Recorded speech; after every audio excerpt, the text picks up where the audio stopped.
कि रिजल्ट आने के बाद जब फाइनल लिस्ट में नाम था तो काफी शानदार और जबरदस्त फीलिंग थी वो वाली। हाँ। और मेरा रिजल्ट तो मेरा दोस्त ही बताया, देखा था, और जो इससे पहले इंटरव्यू जो दिया है हाँ। वही देखा था। पहले तो डिसाइड हुआ था कि मैं देखूंगा, हाँ। फिर मेरी हिम्मत टूट गई, मैं कहा यार तू भी देख लो। हाँ। मैं नहीं देख पाऊंगा। हाँ, उसका नाम अभिषेक है जो डीएसपी है इस समय। ओके, तो सर अब तक के कोई भी मोमेंट आपको याद रहे हो जो आपकी अब तक की सबसे दुखद घटना रही हो या फिर बहुत हैप्पीएस्ट मोमेंट रहा हो, तो और कुछ आप शेयर करना चाहें अगर हैप्पीएस्ट वाला देखा जाए तो यही है सबसे हैप्पीएस्ट मोमेंट कि आज सबसे दुखदाई ऑफिसर के पद पे चुना है और इंटरव्यू दे रहे हैं आपके सामने। और सबसे दुखी वाला रहा है कि एक बार 10th में नंबर कम आ गए थे तो पिताजी काफी दुखी हो गए थे। अच्छा, फेल नहीं हुए थे ना? नहीं, फेल नहीं हुए। ओके ओके, उनके उम्मीद से काफी कम आ गया, थोड़ा कम आ गया था। कम आ गया।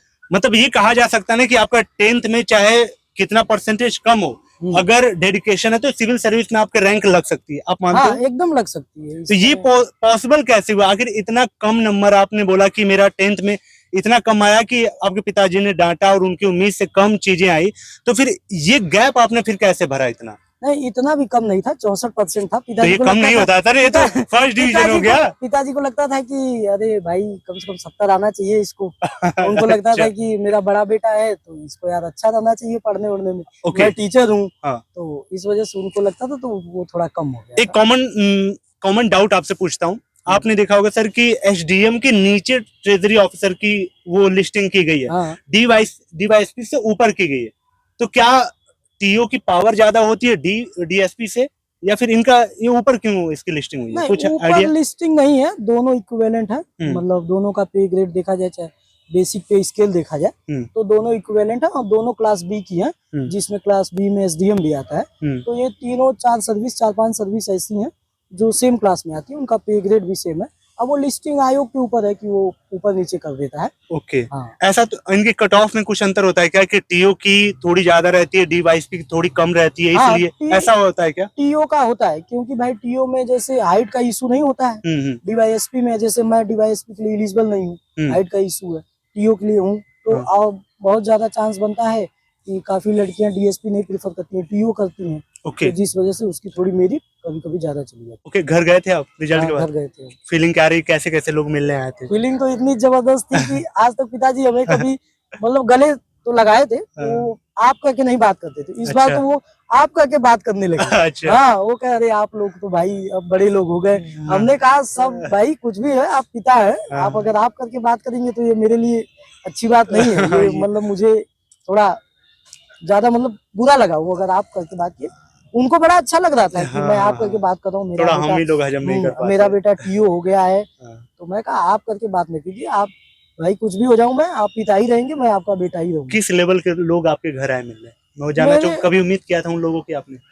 हाँ, मेरे मतलब उम्मीद तो मैं नहीं किया था कि ऐसे लोग आएंगे। मतलब जिन लोगों की कॉल नहीं आनी थी, जो लोग नहीं आने वाले थे, वो लोग भी आए, वो लोग भी मिलने आए और पर्सनली फोन कर करके वो लोग बधाई दे रहे थे, जिनको मतलब उम्मीद नहीं थी कि ये कभी फोन करेंगे। तो मुझे लगता है कि भाई तो सिविल सेवा की पावर है। हाँ, सिविल सेवा एक ऐसा है कि जिसमें आपके अगर कोई ऐसा भी है जो नहीं आपको चाहता है, वो भी चाहने लगेगा। वीडियो में आगे बढ़ने से पहले आपके साथ एक गुड न्यूज़ शेयर करना चाहूंगा। अगर आप यूपीपीएससी 2024 प्रीलिम्स में डर रहे हैं तो फिर आपके लिए पीडब्ल्यू की तरफ से वेल प्लानिंग के साथ आक्रोश बैच लॉन्च किया गया है, जो कि बाइलिंगुअल फॉर्मेट में है, आपको स्पेशली प्रीलिम्स में पार कराने के लिए, जो कि 1999 में है। वहीं आप फाउंडेशन कोर्स देख रहे हैं 2024 के लिए, तो 4499 में प्रथम 2.0 है। इन पे भी एक्स्ट्रा डिस्काउंट अगर आप देखना चाहते हैं तो आप हमारा कोड स्टूडेंट्स यूज करें ताकि आपको इंस्टेंट डिस्काउंट देखने को मिले। अगर आप 17वीं बीपीएससी की तैयारी कर रहे हैं तो इनके 2 फाउंडेशन कोर्स हैं, पहला प्रथम जो कि हिंदी में है और दूसरा सक्षम 2.0 जो कि बाइलिंगुअल में है। इन दोनों फाउंडेशन कोर्स की जो फी है 4499 में है। डिस्क्रिप्शन में मैंने इन सारे बैच का लिंक दे दिया है, आप वहां जाके चेकआउट कर सकते हैं और साथ ही स्टूडेंट्स कोड यूज करके इंस्टेंट डिस्काउंट पा सकते हैं। चलिए अपने वीडियो में आगे बढ़ते हैं। Thank you. जो कोर बुक्स रही हैं उनके साथ आपने सप्लीमेंट क्या यूज किए हैं? मैंने सप्लीमेंट के तौर पे अपना खुद का नोट्स बनाया था। उनके सोर्स क्या रहे हैं? उनके सोर्स वही बेसिक बुक ही रही है, उसके साथ घटना चक्री का पुनरावलोकन रहा है। मैं प्रीलिम्स के लिए ज्यादातर पुनरावलोकन पे फोकस करता था और वो नहीं पढ़ता था। और उसके साथ साथ मैं बेसिक बुक तो जानते ही हैं आप, उसके साथ मैं रिवीजन के तौर पे लूसेंट का भी उपयोग करता था। ओके, वो सब्जेक्ट वाइज जो आती है या फिर वो कंप्लीट एक में आती है? जो एक कंप्लीट में आती है, जिसमें सारे सब्जेक्ट रहते हैं, उसका मैं उपयोग करता था। जब मेरा प्रीलिम्स अगर 20-25 दिन पहले है तो मैं उसको 2-3 बार रिवाइज करके जाता था। आपने अटेम्प्ट चौथा बताया था। हाँ, चौथा। इन 4 अटेम्प्ट में कभी लगा कि यार मुझे नहीं लगता कि सिविल सर्विस की तरफ अब मुझे आगे बढ़ना चाहिए, कभी लगा कि हिम्मत छूटी?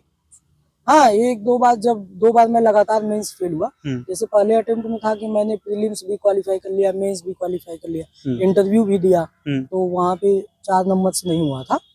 तो फिर उसके बाद मैं लगातार 2 बार मेंस फेल हुआ, तो मुझे सेल्फ डाउट भी होने लगा, अरे यार कुछ दिक्कत हो रही है। फिर मेरा एक मित्र है अभिषेक यादव, तो उसने मेरी काफी मदद की मेंस में। हाँ, उसने आंसर राइटिंग सुधारने में काफी मदद की। तो उसके बाद दोनों लोग का एक साथ ही हुआ, मेंस भी क्वालिफाई हुआ, इंटरव्यू भी हुआ, और वो आज डीएसपी के पद पे है, मैं टीओ के पद। ओके सर, मैं इस फीलिंग को मैं भी एक्सप्रेस ना कर पाऊं कि 4 साल से आपने अटेम्प्ट दिया और सफलता नहीं लग रही थी पिछले 3 साल से, उतना सस्टेन करना खुद को उस इमोशन के साथ, जब आपको पता हो कि आप घर के बड़े लड़के हैं, साथ ही इंजीनियरिंग किया है, ऐसा भी नहीं कि आपने कुछ दूसरी कर रखी एकेडमी कि आपको जॉब नहीं मिलने वाली, आसपास पड़ोस की चीजें सब कुछ मैं ध्यान में रखते हुए वो चीजें आपसे जानना चाहूंगा कि इस मोमेंट को कैसे आपने आगे सस्टेन किया, कैसे इतनी लंबी आगे बढ़ाया बिना हिम्मत तोड़े, या फिर इसका क्या योगदान रहा है? मेरा किसका रहा है? माता पिता का तो रहा ही, माता पिता के साथ दोस्तों का भी रहा इसमें। अब मेरा एक छोटा भाई है, वो उम्र में तो छोटा है, पर उसका जो व्यवहार है वो बड़े भाई की तरह। जब भी मैं इंटरव्यू में एक बार जब फेल हुआ था मैं फाइनल में, तो उसके बाद लगातार 2 मेंस फेल हुआ, तो उसने बहुत सपोर्ट किया। उसने मतलब हमेशा सपोर्ट किया। वो कहा, अरे यार ये इतनी बड़ी जर्नी है, इतनी बड़ी परीक्षा है, इतने अटेम्प्ट, इतना भाई स्टेज है, तो अगर एक आप उन स्टेजों में अगर फेल हो जाते हैं, अब अगर 2 बार 3 बार आप फेल हो जाते हैं, तो इससे नहीं जज किया जा सकता कि आप उसके लिए एलिजिबल नहीं है। उसने काफी सपोर्ट किया था, मेरा छोटा भाई। टीओ का कुछ काम आपको पता है कि वहाँ पे क्या काम होता है टीओ वगैरह का डिस्ट्रिक्ट में? हाँ, टीओ का काम पता है, क्योंकि टीओ जो ट्रेजरी ऑफिसर होता है, जिससे हर जिले में एक मुख्य कोषागार होता है, जहाँ से जितने भी डिपार्टमेंट होते हैं उनकी सैलरियाँ, पेंशन, जिन योजनाओं के लिए गवर्नमेंट फंड आवंटन कर रही है, उनका काम, वृद्धा पेंशन वाला काम, ये सब सारे काम वहीं से होता है। मतलब अगर सिंपल भाषा में जहाँ तक मैं समझ पा रहा हूँ, आप ये कहना चाह रहे हैं कि जिला में जो योजनाएं आती हैं, जिला में जितने गवर्नमेंट वाले सर्विस वाले हैं, चाहे वो डीएम हो, उनका भी हो, चाहे एसडीएम हो, उनकी भी सैलरी आपके साइन के थ्रू ही जाएगी, ऐसा कुछ है क्या? ट्रेजरी में यही हमारा मुख्य काम रहता है कि हमारे साइन के बाद ही उनकी सैलरी ट्रांसफर की जाती है। क्या बात है सर, और बहुत अच्छी फिर तो पोस्ट आपकी रही, और मैं भी बहुत लोग को नहीं भी बता रहा होगा। कुछ दोस्त है हमारे जो उनकी ड्रीम जॉब है टीओ। अच्छा, कहते हैं कि अरे यार टीओ तो हमारी ड्रीम जॉब है। तो कितने होते हैं एक जिले में टीओ, अगर कुछ आइडिया है? में मुख्यतः एक टीओ होता है। एक टीओ होता है।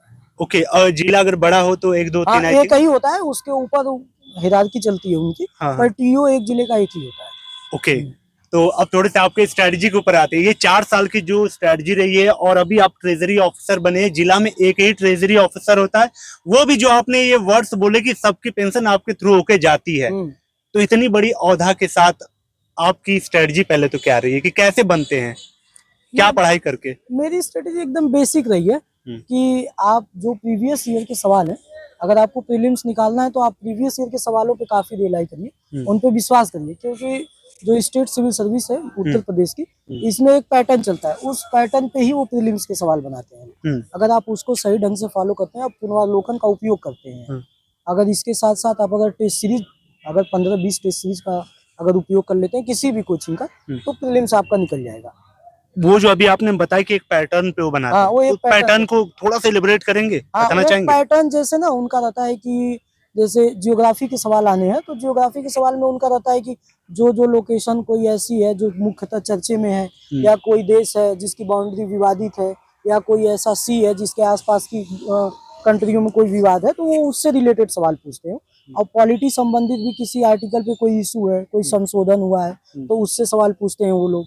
और जैसे कोई इतिहास में कोई बहुत बड़ा राजनेता रहा है, या कोई फ्रीडम फाइटर रहा है, तो उनसे अगर वो चर्चे में है तो उनसे सवाल पूछा जाता है। तो ये पैटर्न वो लोग चलाते हैं। क्या बात है सर, चलिए विश ऑल द बेस्ट, बहुत अच्छा लगा पहले तो आपसे बात करके। होप गाइस ये वीडियो आपको वैल्यूएबल लगी हो, कैसी लगी, कोई अगर क्वेश्चन रहा हो कमेंट कर दें ताकि मैं अगले टॉपर से पूछूं।